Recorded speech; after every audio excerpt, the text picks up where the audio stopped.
اعوذ باللہ من الشیطان الرجیم بسم اللہ الرحمن الرحیم لا الہ الا اللہ وحدہ لا شریک لہ لہ الملک و لہ الحمد یحیی و یمیت وہو علی کل شیء قدیر اللہم صلی علی سیدنا محمد وعلی آلہ وصحبہ صلاۃ تکون لنا امان من کل خوف۔ بسم اللہ الرحمن الرحیم۔ خطبہ مجلس کبریٰ عرس مبارک 22 نومبر 1951۔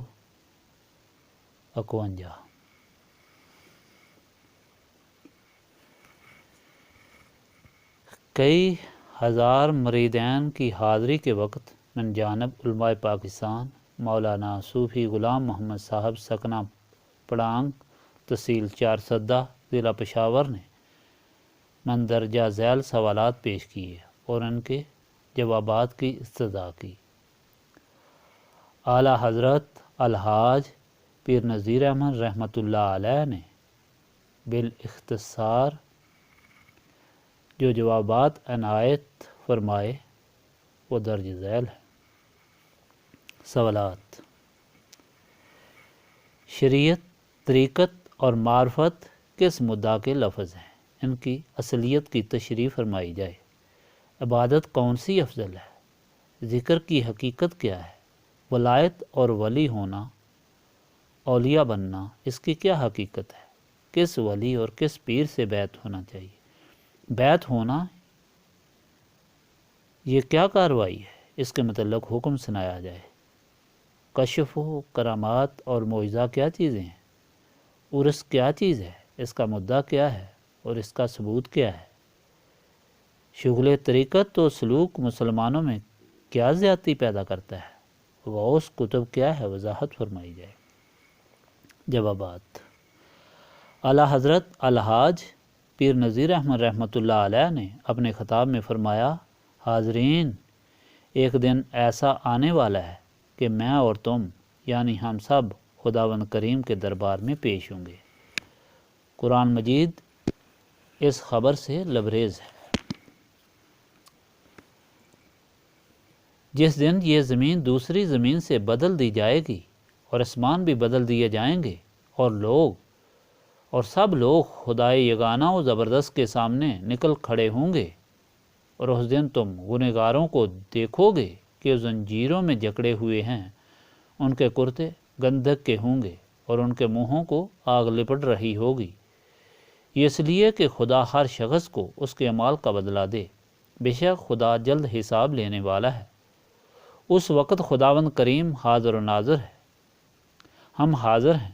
خداوند کریم نے دنیا کو پیدا فرمایا اور اس میں انسان جیسے ذی عقل کو پیدا کیا اور پھر انسان کو شرافت بخشی، اور ہم نے بنی آدم کو عزت بخشی اور اس خطاب کے ذریعے اسے دیگر مخلوقات پر برتری بخشی۔ خداوند کریم نے اپنی امانت کو آسمانوں، زمین اور پہاڑوں پر پیش کیا۔ انہوں نے معذرت چاہی اور اس ذمہ داری کے متحمل نہ ہو سکے۔ ارشاد باری تعالیٰ ہے، ہم نے امانت آسمانوں اور زمین اور پہاڑوں پر پیش کیا تو انہوں نے اس کے اٹھانے سے انکار کیا اور اس سے ڈر گئے، اور انسان نے اس کو اٹھا لیا، بے شک وہ ظالم اور بڑا نادان ہے۔ انسان ہی نے اس امانت کو قبول کیا، باوجود اس کی عاقبت سے بے خبر تھا۔ اس امانت یا ہدایت کا نام ہدایت الہی ہے، چنانچہ ارشاد ہے، جب تمہارے پاس میری طرف سے ہدایت پہنچے تو اس کی پیروی کرنا، کہ جنہوں نے میری ہدایت کی پیروی کی ان کو نہ کچھ خوف ہوگا اور نہ وہ غمناک ہوں گے۔ اس ہدایت و احکام الہی کا نام شریعت ہے۔ شریعت دنیا کے اندر عالم خلق میں انسان پاکیزگی اور اچھے طریقے سے بے مطابق احکام خداوندی رضائے الہی کے حصول کے لیے اپنی زندگی گزارے، اس کا نام شریعت ہے۔ طریقت یہ لفظ کل ہے، اس سے شریعت مقدم ہے۔ جو شخص شریعت سے واقف نہ ہو وہ طریقت نہیں سمجھ سکتا۔ اس لیے فرائض و واجبات جو شریعت میں ذکر کیے گئے ہیں پہلے جان لے، اور شریعت کے اتباع کے ساتھ جب انسان محض رضائے الہی کی خاطر خلوص قلب سے احکام خداوندی اور ذکر الہی میں مشغول ہو جائے تو طریقت کے دروازہ میں قدم رکھتا ہے۔ یہ طریقت ہے۔ طریقت میں داخل ہونے کے بعد جب انسان ذرا سا پردہ کھل جاتا ہے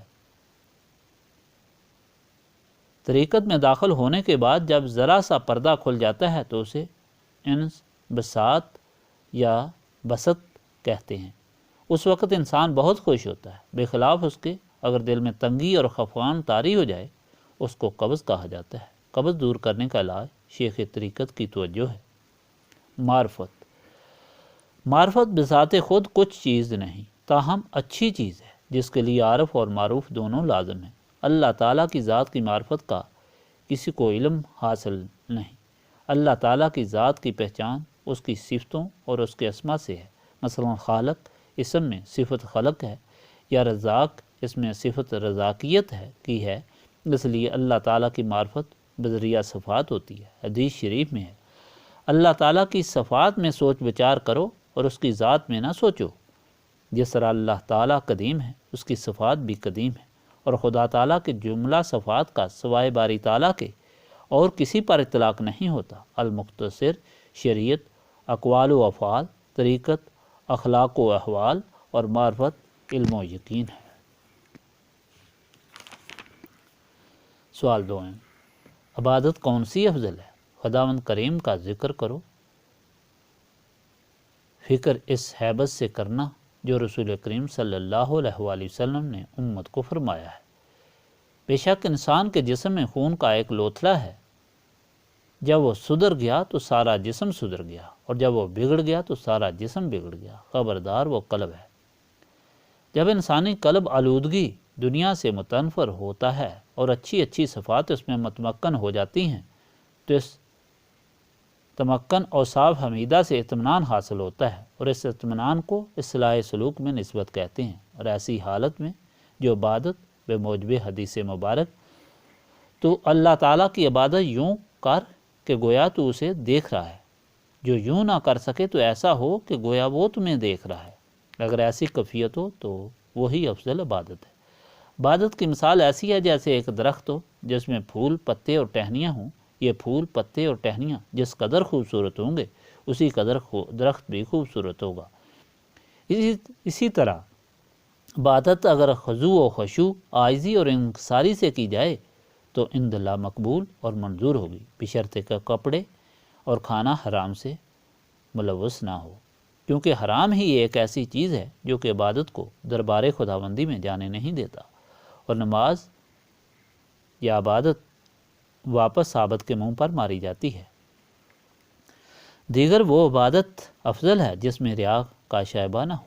جس عبادت میں ریا ہوتی ہے اس کے متعلق قرآن پاک میں وعید ہے۔ تو ایسے نمازیوں کی خرابی ہے جو نماز کی طرف سے غافل رہتے ہیں، جو ریاکاری کرتے ہیں۔ سوال 100، ذکر کی کیا حقیقت ہے؟ جواب، جو یاد الہی ضمیر میں ہو اور ایسی حالت میں ہو کہ قلب کو من کل الوجوہ امور دنیا سے فارغ کر کے اللہ تعالیٰ کی طرف متوجہ ہو، اس بارے میں ارشاد ربانی ہے۔ اور اپنے پروردگار کو دل ہی دل میں عاجزی اور خوف سے اور پس آواز سے صبح و شام یاد کرتے رہو، اور اس کی یاد سے غافل نہ ہونا۔ ذکر الہی 2 قسم کا ہے۔ ایک وہ ذکر جو جہر سے کیا جائے، یہ ذکر منع نہیں بشرطے کہ اس کے پاس کوئی نمازی یا فقہ لکھنے والا نہ ہو۔ دوسرا خفی ہے جو بذریعہ سانس ہو، جس کا طریقہ ہر ایک مریض کو پیر طریقت بتاتے ہیں۔ یہ افضل طریقہ ہے، چنانچہ حدیث شریف میں آیا ہے کہ قیامت کے دن جب کہ ایک بندے کے مال ظاہری تولے جائیں گے، جو کچھ کرامن کاتبین نے تحریر کیا ہوتا ہے، اس وقت جب کہ اس کے نیک مال کم ہو جائیں گے اور قریب ہوگا کہ اسے حکم دیا جائے کہ دوزخ میں چلا جائے، تو اللہ کی طرف سے فرمان ہوگا کہ اس بندے کے کچھ خفیہ مال ہیں جو میرے سوا کوئی نہیں جانتا۔ یہ خاصہ اسی ذات کا ہے اور خاصہ وہ چیز ہے اور وہ مورز تحریر میں نہیں آ سکتا۔ اس اعمال کے سبب میں نے اس بندے کو بخش دی ہے، وہ یہی ذکر خفی ہے۔ پس معلوم ہوا کہ ذکر خفی یہ نسبت ذکر جہری افضل ہے۔ ذکر خفی بے نسبت ذکر جہری افضل ہے۔ ذکر وہ چیز ہے کہ جب ذاکر ذکر میں پورا مصروف ہو تو ذکر کرتے کرتے اس کی اپنی ہستی ختم ہو جائے اور وہ مذکور میں پہنچ جائے۔ سوال 4، ولایت اور ولی ہونا اور اس کی حقیقت کیا ہے؟ ولی خداوند کریم کے اس مومن بندے کو کہتے ہیں جو کلن جزن بہما وجوہ اللہ متوجہ ہو، کمال ایمان، تقوی، معرفت اور استقامت شریعت رکھتا ہو۔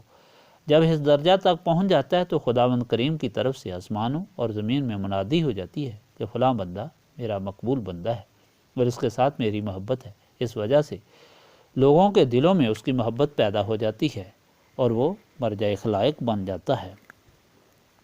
سوال پنجم، کس ولی اور پیر سے بیعت ہونا چاہیے؟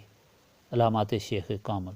صفت اس کی عاجزی ہے، اس میں حسد، بغض، کینہ وغیرہ نہیں ہوتا۔ اپنے مجالس میں اولیاء اللہ اور نیک بندوں کو یاد کیا جاتا ہے۔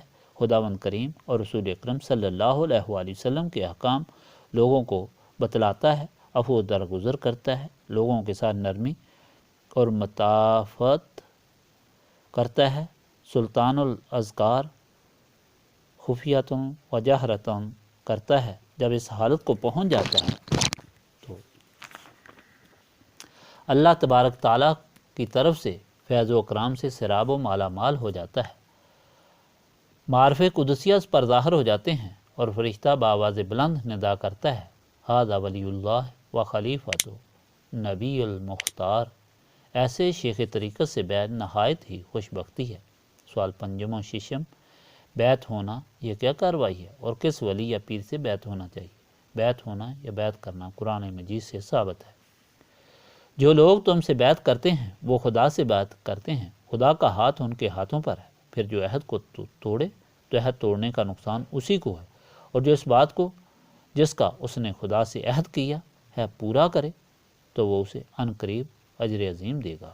اور پھر فرمایا، اے پیغمبر صلی اللہ علیہ وآلہ وسلم، جو مومن تم سے درخت کے نیچے بیعت کر رہے تھے تو خدا ان سے خوش ہوا، اور جو صدق و خلوص ان کے دلوں میں تھا وہ اس نے معلوم کر لیا تو ان پر تسلی نازل فرمائی اور انہیں جلد فتح عنایت کی۔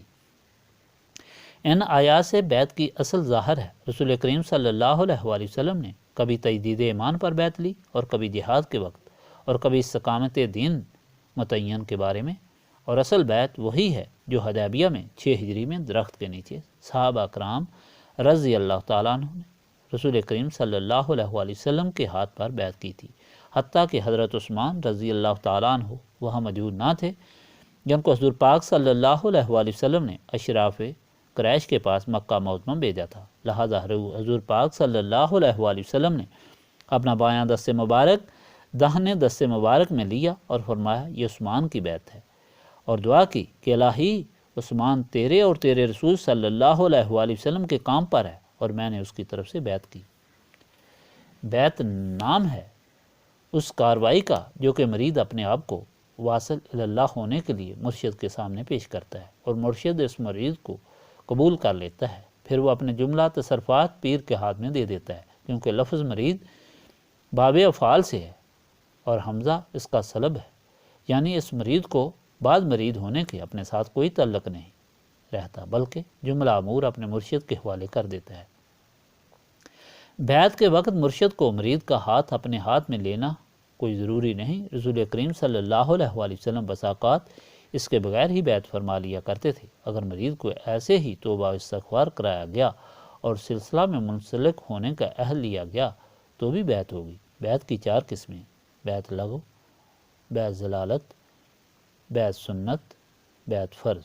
بیعت لغو وہ بیعت ہے جو کہ مرید اور پیر دونوں علم سلوک سے نابلد ہوں اور ایک دوسرے کو تجدید ایمان اور استغفار کے لیے کہے۔ بیعت ضلالت وہ بیعت ہے کہ جاہل انسان اپنی ظاہری وضاقتہ پیر کی سی بنا کر ایک قوم میں چلا جائے کہ روپیہ پیسہ اور دنیاوی مفاد حاصل کر لوں گا، اور سلوک سے خبر تک نہ ہو۔ اگر مسئلہ مسائل کی ضرورت پیش آئے تو اپنی طرف سے کچھ بتا کر، یعنی بلا تحقیق وہ اپنی رائے بتائے، وہ خود بھی گمراہ ہو جاتا ہے اور دوسرے عمل کرنے والے بھی گمراہ ہو جاتے ہیں۔ حدیث مبارک ہے، انہوں نے ایسے جہل چن لیے جو بغیر علم کے باتیں بتاتے ہیں، وہ خود بھی گمراہ ہوئے اور دوسروں کو بھی گمراہ کر دیا۔ نمبر 3، بیعت سنت یہ وہ بیعت ہے کہ جو پیر طریقہ و سلوک سے واقف ہو اور اس نے مرشد سے بھی بیعت کی ہو۔ اگر ایسے پیر سے موافق طریقہ و سنت کے بیعت کی تو یہ بیعت سنت ہے اور یہ باعث برکت ہے۔ نمبر 4 بیت فرض۔ یہ بیت وصول اللہ کا دروازہ ہے، پس جو شخص منازل سلوک طے کرنا چاہے اور وصل باللہ کا طالب ہو تو ایسے مومن کو چاہیے کہ اپنے تمام امور خداوند کریم کے سپرد کرے، تو اسے ایسے شیخ کامل سے جو علم سلوک سے واقف ہو اور نسبت رسولی صلی اللہ علیہ وآلہ وسلم رکھتا ہو بیعت کرنا فرض بلکہ فرض الفرائض ہے۔ یہی طریقہ اولیاء کرام کا ہے۔ قرآن پاک میں ہے، اے ایمان والو خدا سے ڈرتے رہو اور اس کا قرب حاصل کرنے کا ذریعہ تلاش کرو اور اس کے راستے میں جہاد کرو تاکہ تم فلاح پاؤ۔ جو شخص اپنے گھر سے اس خیال سے روانہ ہو کہ چلو فلاں پیر صاحب کے پاس چلیں گے اور دیکھیں گے کہ لنگر کا انتظام کیسا ہے، لوگوں کی حالت کیسی ہے، اور راستہ میں وہ ممنوع باتوں سے اجتناب نہ کرے تو اس کو کوئی ثواب حاصل نہ ہوگا، مگر جو شخص تحصیل علم کے واسطے اپنے پیر و مرشد کی خدمت میں جائے اور اس کا سارا کاروبار اور بیداری، کھانا پینا، حرکات و سکنات اللہ تعالیٰ کے لیے ہوں تو یہ شخص صحیح معنوں میں طالب علم ہے۔ رسول پاک صلی اللہ علیہ وآلہ وسلم نے فرمایا علم حاصل کرو اگرچہ چین تک جانا پڑے۔ اس سے مراد بودھ ہے، گویا اس میں مشقت بھی اٹھانی پڑے۔ حدیث مبارک میں علم سے مراد قرب الہی حاصل ہوتا ہے، محض دنیاوی علم مقصود نہیں۔ قاعدہ کلیہ ہے کہ جب کبھی چیز کا مطلق ذکر ہو تو اس کی کامل صورت مراد ہوتی ہے، چنانچہ علم ظاہری شریعت فرائض و واجبات سمجھ کر ہمتاً علم طریقت میں مشغول ہو جائے۔ سوال ہفتم، کشف، معجزہ اور کرامت کیا چیز ہے؟ جواب، کشف ایک حیت خاصہ ہے جو کہ بعض اوقات صفائی قلب کے ذریعے ایک پوشیدہ امر کی اطلاع ہو جائے، اس اطلاع کا نام کشف ہے، اور یہ کشف غیر مسلم کو بھی ہو سکتا ہے جو استدراج میں داخل ہے، اور یہ کشف غلط بھی ہوتا ہے، اس لیے یہ باطل ہے، بے خلاف کشف ولی و پیغمبر کے، جیسا کہ قرآن مجید میں ارشاد ہے۔ اور جب قافلہ مصر سے روانہ ہوا تو ان کے والد کہنے لگے کہ اگر مجھ کو یہ نہ کہو کہ بوڑھا بہک گیا ہے تو مجھے تو یوسف کی خوشبو آ رہی ہے۔ اور مثلا جب حضرت عمر رضی اللہ تعالیٰ عنہ نے جمعہ کے دن منبر پر خطبہ کے درمیان فرمایا اے ساریہ پہاڑ کی طرف دیکھو وغیرہ، یہ کشف صحیح تھا۔ معجزہ وہ امر ہے جو نبی سے اس کی نبوت کی تصدیق پر خلاف العادت ظاہر ہو جائے اور بغیر نبی کے دوسرے سے ظاہر نہ ہو سکتا ہو۔ کرامت اس میں بھی ظہور خلاف عادت ہی ہوتا ہے، فرق صرف اتنا ہے کہ کرامت اس امر خلاف عادت ظاہر ہونے کا نام ہے جو ولی سے ظاہر ہو جائے، اور یہی امر خلاف عادت اگر نبی سے ظاہر ہو جائے تو اسے معجزہ کہتے ہیں، اور یہ دونوں امور تکوین میں داخل ہیں۔ تکوین وہ نعمت عظمیٰ ہے جو خداوند کریم کی طرف سے اس کے بندوں کو تصرف کامل حاصل ہو جائے۔ سوال ہشتم، عرس کیا چیز ہے اور اس کا مدعا کیا ہے؟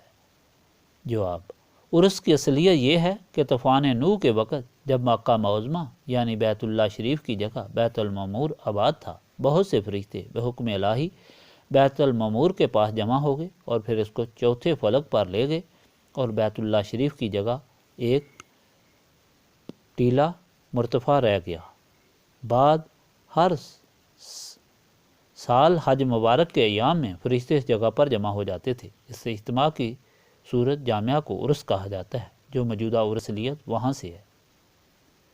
لیکن عرس میں چند چیزوں کی ضرورت ہے: اجتماع مسجد میں نہ ہو، واعظ معتدین و پرہیزگار ہوں، اشعار خلاف شرع نہ ہوں، عورتیں مردوں سے الگ رہیں، لوگوں کو اطاعت اللہ اور اطاعت الرسول کی طرف بلایا جائے۔ 6 نمود و ریا اور علو نفس کے لیے مجلس کا انعقاد نہ ہو، بلکہ نیت تعلیم اور تبلیغ میں صرف خوشنودی اللہ تعالیٰ ہو۔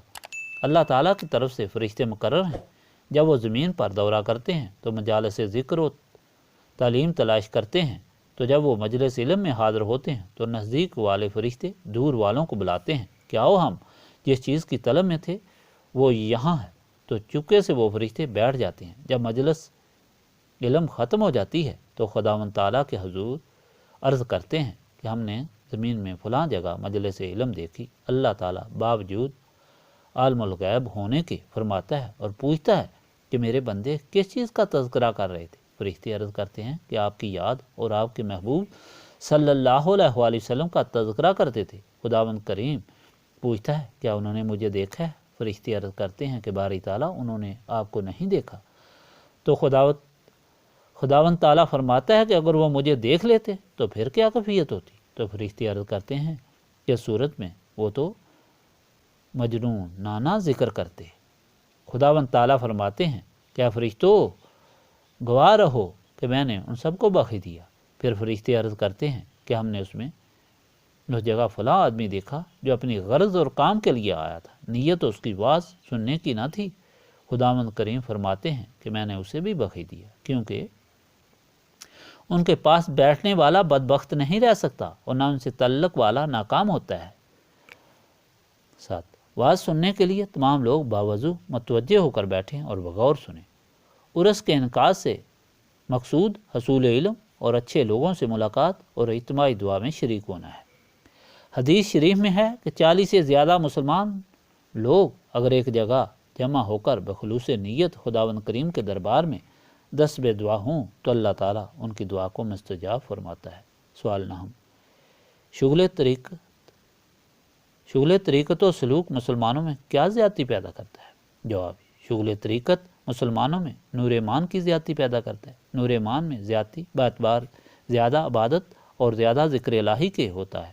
اس طرح سے نور ایمان میں کمی باعتبار کمی عبادت اور عدم ذکر الہی سے ہوتی ہے۔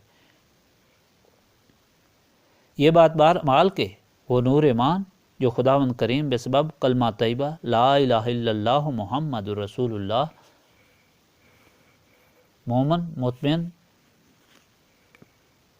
بالایمان کو عطا فرماتا ہے، اس میں کمی یا زیادتی نہیں ہوتی۔ جب انسان حسن عقیدہ سے اطمینان قلب حاصل کر لیتا ہے، اطمینان قلب ہی کی ایت مبارکہ کلیطمئن قلبی کی طرف اشارہ کیا گیا ہے تو مومن کامل بن جاتا ہے، اور یہ یمن و برکت مرشد کامل طریقت میں داخل ہونے کے بعد ہوتا ہے۔ بعض لوگ اپنے پیر صاحب کے پاس اس غرض کے لیے جاتے ہیں کہ چلو طریقت میں داخل ہو جائیں گے، اور پھر اپنے گھر پر اللہ اللہ یا کوئی دوسرا ذکر کر لیں گے اور اس طرح خود پیر بن جائیں گے۔ یہ بات فضول اور لغو ہے۔ اس کی مثال اس آیت کے مطابق ہے، کہہ دو کہ ہم تمہیں بتائیں جو عملوں کے لحاظ سے بڑے نقصان میں ہیں، وہ لوگ جن کی صحیح دنیا کی زندگانی میں برباد ہو گئی اور وہ یہ سمجھے ہوئے ہیں کہ وہ اچھے کام کر رہے ہیں۔ سوال دہم، غوث اور قطب کون ہوتے ہیں؟ وضاحت فرمائی جائے۔ جواب، ولی کامل کی صفت اوپر گزر چکی، وہ صفات غوث اور قطب کی بھی ہیں۔ جب یہی ولی کامل بامراد اپنے شیخ کامل کے مقام حضور بامراد کو پہنچ جاتا ہے تو وہ قطب کہلاتا ہے اور اس کا ذکر استغفار ہوتا ہے، اور جب وہی کامل مقام ہمدانیہ کو پہنچ جائے تو غوث کہلاتا ہے۔ غوث کے معنی فریاد چاہنا ہوتے ہیں۔ جب لوگ بذریعہ اور وسیلہ اس بزرگ کے حوائج از درگاہ الہی چاہتے ہیں تو وہ غوث کہلاتا ہے، اور ذکر اس کا یا ذوالجلال والاکرام ہوتا ہے۔ محاصل آن کا یہ ہے کہ بندہ مومن متقی کے قلب پر جب اثر ادراک حقیقت کا ہو جاتا ہے اور اللہ تعالیٰ جل شانہ کی ذات اور صفات کا علم ضروری ہے، اور بددہی اور حضوری تک پہنچ جائے، بددہی اور حضوری تک پہنچ جائے، جس کا اثر یہ ہو کہ اطاعت کی رغبت اور معصیت سے نفرت ہو، کار خالق کی رضامندی کی طلب و مخلوق کی ناراضگی سے اجتناب کر کے شریعت غراء پر پختگی اور اتباع سنت رسول صلی اللہ علیہ وآلہ وسلم طبعی اور غیر ارادی ہو جائے، اور یہی ولایت ہے۔ یہی وجہ ہے کہ وضع شریعت ظہور حقیقت کے لیے ہے، اور اسی سے مقامات ولایت حاصل ہوتا ہے۔ آخر میں غوث المعظم اعلیٰ حضرت جناب پیر نذیر احمد رحمۃ اللہ علیہ نے نہایت جامع دعا فرمائی اور تمام حضرات کو کھانا کھا کر جانے کی اجازت فرمائی۔ سبحانک ربک رب العزت عما یصفون وسلام علی المرسلین والحمد للہ رب العالمین۔